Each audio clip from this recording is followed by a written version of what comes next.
Hello everybody, welcome back. Today as well we have got to another video. In this video I'll show you how you can simply go ahead and log out Gmail from other devices. But before that, please do make sure to like our video, subscribe our channel, and yes, without any further delay we'll simply go ahead and step into our video. For the matter, the first thing you would do is simply going ahead and accessing your Gmail. Once you have access to your Gmail account, what you're going to do afterwards, simply going to go ahead, tap on this profile icon on top right corner.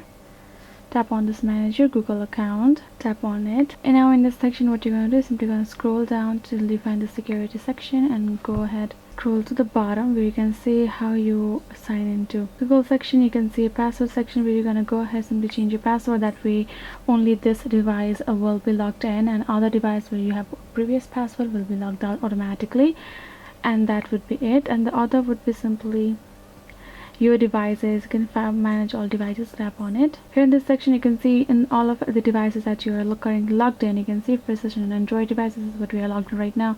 Let's say this is the one that you would like to log ourselves out. We can go ahead, tap on the other device, and tap on the sign out option, and this will, you can see once I have tapped on the sign out, this will simply remove the access to my Google account from that device. So for that you're just gonna go ahead, tap on at the devices that you have and go ahead individually sign out from there. So this will be it, guys. I hope this video was helpful to you all. Thank you so much for watching, and I'll see you guys in our next video.